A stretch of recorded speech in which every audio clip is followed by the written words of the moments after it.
Hey guys, Josue. Wanted to make a video of this a long time ago. As you can see in the title, it's kind of things you gotta be looking out before you get hired as a car sales person.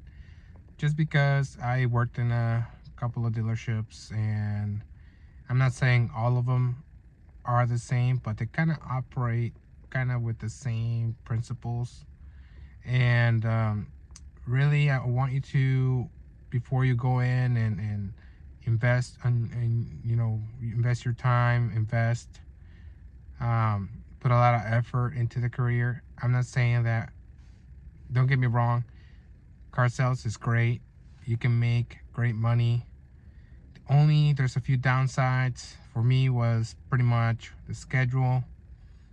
Like, it's, you gotta be working long hours, and even in your day off, you're gonna have somebody who wants to buy on your day off, and if you don't show up, you're not gonna make money.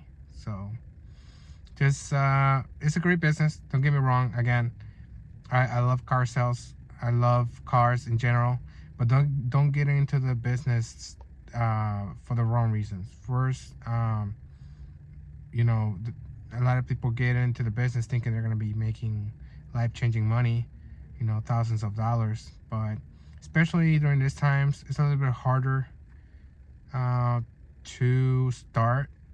A lot of the survivors in this business are in the business just because they already have uh, a referral-based business. So if you're walking into a dealership with no referrals, it's gonna be tough. So just have that in mind. Another thing is, uh, ask the right questions too. What are they doing in order for you to be successful? What kind of training programs do they have? Most dealerships, really, the first day is gonna be like, here's your desk, your computer, your phone, and they walk away from you, and you have to figure out yourself. And sometimes, if your coworkers don't like you, then it's gonna be very tough. I've been lucky enough to have really good team players. They helped me, and they gave me tips. Knowing that I've been already in the industry, they still helped me learn their system, learn the product, and learn how everything kind of works, because it's kind of the same thing in everywhere else, but they might keep the keys different, or they might keep the dealer plate somewhere else. Their documents could be a little bit different, where to locate them. So even if you've been in the business, you have to kind of learn where everything is in order for you to, when somebody walks in and you're ready to help them, you already know where everything is. And usually it's the time when everybody's busy. So downtime, take advantage of the downtime, learn as much as possible where everything is, and you'll be okay. um, Another one is, if you know pay attention to who the best salesperson is. And if you see that the best salesperson is not the greatest salesperson, and they don't have like a good review, or they're not, like, not even a 4-star or 5-star salesperson, there might be something a little bit off. And I came across this where they spoon feed somebody that they like, not because they're the greatest salesperson, but they could be related to somebody at the dealership, and they could be related to somebody up, and they're getting all these leads.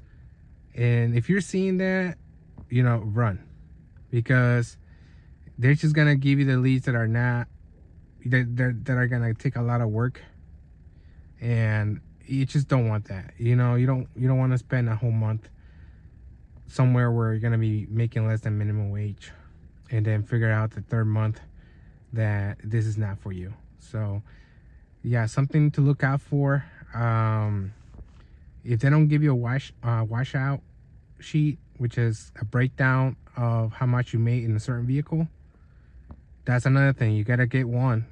If you're not getting one, or your peers are not getting one, I'm not sure if it's illegal, but that doesn't show transparency. Talk about the packs too. If their packs are, pretty high, that's not good either, because are you truly getting 25% of the vehicle?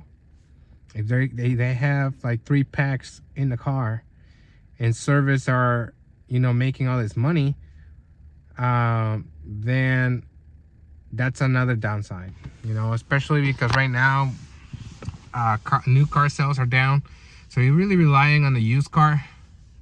And used car could be more rewarding than new cars. You'd be surprised. No, the new cars don't have a lot of margin, and you're gonna have access to the invoices. You realize, man, selling a new car is a Mini.